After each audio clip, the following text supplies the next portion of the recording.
kecantikan juga, yang bagus. Ya, untuk kulit sebagainya, untuk awet muda. Nah, kenapa bisa? Sebenarnya sejarahnya sangat jelas, sejarah awalnya. Jadi peneliti dari Jepang, dari Korea, dari Amerika itu meneliti sumber-sumber mata air ajaib di dunia ini. Kenapa? Air itu bisa membantu orang sembuh dari penyakit-penyakit yang sangat berat. Tentu saja risikonya adalah jikalau orang itu minum di dekat sumber air. Nah, seperti di Mekah ada Zam-Zam, seperti di Prancis ada Lourdes, seperti di Meksiko ada Lafote, sumber mata air ya. Indonesia ada nggak? Ada sebenarnya. Seperti di sumber mata air Narmada di Lombok. Tapi syaratnya apa? Syaratnya mesti minum langsung dari sumbernya setiap hari. Seperti itu. Ya kan? Nah, ini yang agak susah. Kenapa? Kan ternyata air yang dari sumbernya itu mempunyai 3 karakter. Jadi air itu punya 3 karakter. Karakter yang satu adalah air dari mata air ajaib itu mengandung antioksidan. Kita tahu namanya antioksidan itu nggak murah. Kenapa? Ya karena kalau kita ingin mendapatkan antioksidan, paling nggak kita harus makan buah sama sayur. Kebayang nggak kalau misalkan kita harus makan sayur 1 kilo sehari, makan buah 1 kilo sehari, itu bagus sebenarnya. Yang nggak bagus duitnya tentunya nggak. Bagaimana kita mengambil antioksidan dari sana, seperti itu. Antioksidan sangat penting sekali. Arahnya lebih banyak mengarah kepada khususnya yang ingin lebih awet muda, yang 10 tahun lebih muda daripada sekarang karena mungkin sudah tercemar berbagai hal, perlu antioksidan. Nah, ternyata air ini bisa memberikan asupan antioksidan yang cukup. Jadi botol ini, salah satu botol air ini, yang botol ini, kandungan antioksidan itu senilai dengan kalau kita konsumsi 5 kilogram buah-buahan sama sayur-sayuran. Bukan berarti dengan konsumsi air ini kita nggak butuh sayur sama buah, kita butuh.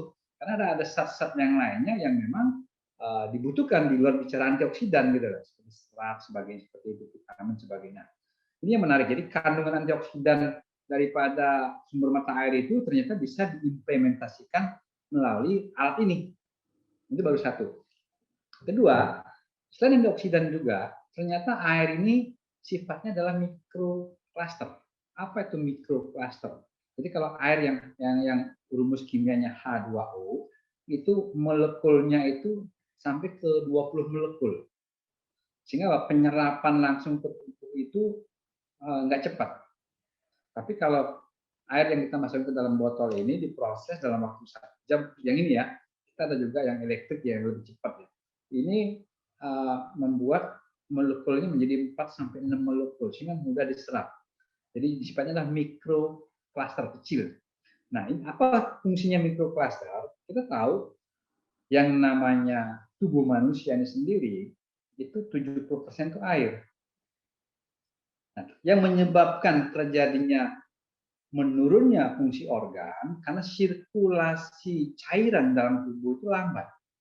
Apalagi kalau kita tahu yang namanya pengentalan darah itu adalah start awal penyakit mulai bermunculan. Kenapa kalau kita lihat anak-anak ya, terutama yang mungkin 3 tahun, 5 tahun, berlarian ke sana kemari nggak pernah masalah, karena lancar dia, pembuluh darahnya masih bagus, belum ada plak-plak yang lengket sebagainya. Nah, seiring dengan waktu, apalagi dengan usia saya juga yang sudah di atas 50 tahun, maka sudah pasti, saya yakin, saya jamin, itu pembuluh darahnya pasti ada namanya plak, jadi penyempitan.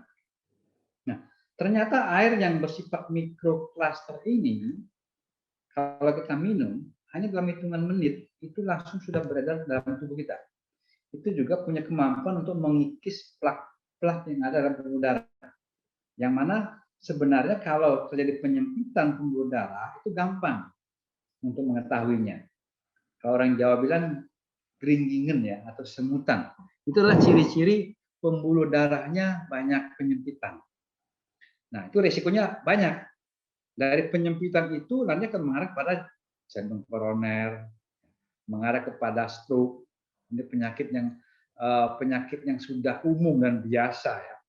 Bahkan kalau saya analisa, begitu rata-rata orang yang usia di atas 70 tahun itu banyak sekali yang kena stroke. Bahkan keluarga ibu saya, ibu saya orang Jawa ya, itu semua ya, kebayang nggak? Semua saudara ibu saya kena stroke di usia-usia yang sudah lanjut. Ini dia. Jadi artinya apa? Kita bisa memberikan solusi. Nah, karena sifat daripada air water ini microcluster, sekali lagi dia punya kemampuan mengikis. Nah, mengikisnya itu nggak bisa simsalabim ya. Itu namanya proses, bisa 3-4 bulan mungkin untuk benar-benar membantu mengurangi penyempitan. Ini sangat menolong sekali masyarakat. Kenapa? Karena yang namanya pembuluh darah itu kan bukan hanya pembuluh darah besar, ada pembuluh darah kapiler, ada pembuluh darah mikro. Nah, pembuluh darah mikro itulah pembuluh darah yang langsung berhubungan dengan sel. Nah, jika terjadi penyempitan di sana, maka bagian wilayah sana akan terjadi penurunan fungsi. Misalkan kalau dia misalkan ada pembuluh darah penyempitan di jantung, ya risikonya jantung koroner. Kira-kira kalau misalkan kita lihat orang yang kena jantung koroner, biasanya nih, ketika diperiksa sama dokter, dibawa ke rumah sakit, dikasih obat pengencer darah sebagainya, wajib minum obat seumur hidup. Begitu juga orang yang kena diabetes. Orang kena diabetes itu sudah pasti wajib minum obat seumur hidup. Yang namanya obat itu tidak semuanya alami, ada kimianya. Ujung-ujungnya kan ada risiko ke ginjal. Kerja ginjal makin berat. Nah, di sini contohnya seperti diabetes. Kenapa sih air water bisa membantu orang yang diabetes? Kok bisa ada yang sembuh ya? Seperti itu. Nah, kita tahu ilmu mengenai diabetes. Diabetes adalah darah itu sendiri banyak gula darah di dalam darah. Kenapa banyak gula darah di dalam darah? Gula darah itu kan sebenarnya untuk bisa diterima oleh sel tubuh manusia harus ada media yang mengantarnya. Media yang mengantarnya itu insulin. Nah, kalau organ pankreasnya tidak bisa menghasilkan insulin, otomatis gula darah akan menumpuk di pembuluh darah.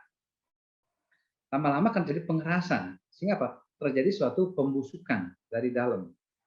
Ya, jadi gula darah yang terlalu pekat di dalam darah, apalagi di pembuluh darah mikro, ya pembuluh darah mikro itu kalau kita ukur itu sekitar mungkin 1/10 rambut ya ukurannya. Itu kalau numpuk di situ nggak bisa diproses sama sel tubuh manusia, otomatis akan menimbulkan suatu pembusukan di sana, ya, nggak bisa bersirkulasi. Nah, air yang bersifat mikrokluster ini sendiri akan masuk sampai ke dalam inti sel. Ya. Nah, di dalamnya juga ada mitokondria sebagai pabriknya untuk terjadi proses energi di situ.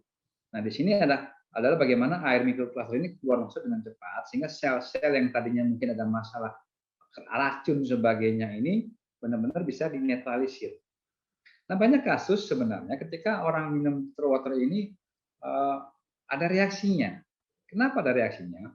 Karena kalau kita pertama kali minum sampai 1 bulan di awal, itu pasti akan bereaksi ketika tubuh bermasalah. Kenapa tubuh bermasalah? Karena puluhan tahun nih, seperti saya nih, sebelum kenal water ini sudah makan sembarangan, ya, keliling kemana-mana, kena polusi, juga makanan juga semuanya mengandung bahan kimia, nggak bisa kita hindari. Bahan kimia masih terjadi, apalagi seperti misalkan bahan-bahan yang mikroplastik itu sendiri juga terkandung di dalam daging seperti itu kita makan, itu mencemari tubuh kita. Artinya apa? Sebenarnya di zaman modern ini tidak ada yang alami, semuanya serba instan. Itu kita setiap hari sebenarnya selain makan nutrisi juga makan racun. Jadi kita perlu namanya cleansing setiap hari. Jadi yang sudah bertahun-tahun menggunakan filter water, cleansingnya akan lebih nyaman, lebih cepat recovery-nya. Tapi kalau kita baru mulai, itu ada reaksi namanya healing crisis. Jadi healing crisis itu seperti mungkin pegal-pegal, mungkin pusing, mungkin banyak hal ya. Tiba-tiba mungkin gula darahnya cepat naik ya. Karena apa? Karena fungsi mikrokluster juga membongkar racun-racun, ya, material-material yang berbahaya yang mengendap mungkin di persendian, mungkin di bagian-bagian tertentu akan dibongkar dia, ya, dibersihkan. Waktu terjadi pembersihan, dia nggak langsung keluar tiba-tiba keluar gitu dari tubuh ya, enggak. Dia kan pasti kan melewati pembuluh darah, kemudian mungkin melewati jantung, akhirnya mulai dikeluarkan melalui urin, melalui BAB, melalui keringat. Itu proses lewatnya racun itu akan mempengaruhi organ, mempengaruhi bagian-bagian tubuh yang dilewatinya. Itu efeknya ke healing krisis, mungkin gatal-gatal sebagainya seperti itu. Itu reaksi yang bagus sebenarnya. Itu membuktikan bahwa air water bekerja. Ini yang harus dipahami dulu. Kenapa kita butuh konsistensi. Karena belum pernah ada kasus orang minum air mati. Ya. Jadi sebenarnya air itu adalah wajib kita minum. Apalagi kalau kebutuhan airnya harus disesuaikan dengan kondisi. Apa itu misalkan? Kalau berat badan kita di 50 kg, maka kita butuh air 1,5 liter kalau kurang lebih segitu. Kenapa? Karena kebutuhan air setiap hari kita ini adalah 45 mili per berat badan. Jadi setiap orang beda-beda kebutuhan airnya. Apalagi dengan air yang mempunyai sifat mikrokluster, ini cepat sekali bekerja. Jadi yang suka olahraga sebagainya mesti minum air dulu. Seperti itu. Ini contohnya bagaimana mikrokluster bekerja. Sambil saya minum ya. Nah ini saya minumnya tidak menunggu haus. Kalau menunggu haus itu berarti sudah dehidrasi, berbahaya. Apalagi saya punya potensi jantung koroner dulu. Nah sekarang sudah nggak lagi terasa. Dulu sebelum saya kenal Dr. Water ini, secara logika saya hampir mati sebenarnya. Kenapa? Karena waktu itu ada namanya serangan. Kenapa saya tahu ada serangan? Karena saya banyak belajar sama dokter-dokter ahli. Di sini itu kalau orang ada risiko jantung koroner itu biasanya di sini ada seperti tusuk jarum di sebelah kiri ya, dada kiri di sini ya. Kadang-kadang di sini juga ada sakit seperti tusuk. Itu berarti seperti cut gitu kan. Itu artinya ada penyempitan di pembuluh darah jantung. Nah, sekian 10 tahun yang lalu ya yang namanya kita bicara risiko jantung koroner, kalau saya ke dokter gitu kan, logikanya selama saya kerja ya dari tahun 2000-an sampai sekarang saya belum pernah ke dokter. Kenapa? Kalau saya ke dokter pasti banyak penyakit waktu itu ya. Maksud juga saya sudah tahu saya ada risiko menderita jantung koroner. Saya cari solusi. Kira-kira produk apa yang bisa membantu? Bersyukur saya ketemu dengan Dr. Water ini sendiri. Setelah saya pelajari ternyata ini juga seperti saya bilang tadi dengan sifat mikroklusternya itu mampu untuk salah satunya ya untuk membersihkan pembuluh darah. Ya. Sampai kapan kita membersihkan pembuluh darah? Selama kita masih makan. Ya, selama kita masih makan, kita setiap hari harus kita bersihkan. Kayak istilahnya kita mandi lah ya. Kalau mandi kan untuk bagian luar, kalau bagian dalam ya air lah yang bisa membantu untuk membersihkannya. Dan jadi setiap hari kita harus cleansing sekalian. Ya, jadi pagi kita makan nutrisi plus racun gitu kan, karena ada pengawet penyedap pewarna sebagainya. Ya sambil kita minum filter water, otomatis bisa membantu. Ya, jadi benar-benar gejala jantung koroner itu udah nggak ada lagi sekarang ini buat saya sendiri. Jadi benar sesuai dengan yang disampaikan oleh para ahlinya sama Profesor Dr. Gresia sama Dr. Arbain. Memang betul ternyata. Karena saya juga buktikan beberapa kasus saya punya member di Aceh itu 1 bulan yang akan datang akan pasang ring di Penang. Pasang ring di Penang, tapi keponakannya kebetulan memang anggota akhirnya meminjamkan ini. Ya, meminjamkan botol waternya dan akhirnya disuruh minum pamannya itu minum selama 1 bulan. Nah karena sudah ada janji dengan dokter di Penang mau pasang 3 ring, jadi dia siapkan 200 juta sih gitu. Pas di Penang dicek lagi sama rumah sakitnya, ternyata sudah bersih. Artinya pengendalian bersih itu sudah tidak ada sumbatan, artinya nggak jadi pasang ring. Itu beberapa contoh seperti itu banyak kali ya. Mungkin sudah ada ribuan ya di seluruh Indonesia sekarang bagaimana orang-orang yang ada risiko itu bisa terhindarkan hanya dengan air. Itu sifat mikroklusternya. Yang berikut lagi, tentu saja kita tahu namanya manusia seiring dengan waktu sudah pasti sel-selnya banyak yang berubah. Banyak yang berubah itu menjadi sel kanker, Saya kira namanya kanker itu sendiri itu adalah sudah hal yang sangat umum, ya kan? Nah, yang menarik adalah sumber mata air seperti Zam-Zam yang ada di Lakote, Florida sebagainya itu ternyata juga sifatnya adalah alkali. Alkali itu basa. Kalau kita waktu SMA, waktu ya SMA sebagainya, kita sekolah ya, namanya SMA itu kita diajarkan asam sama basa. Jadi kita tahu bahwa sel kanker itu sangat cepat bertumbuh di tubuh yang bersifat asam.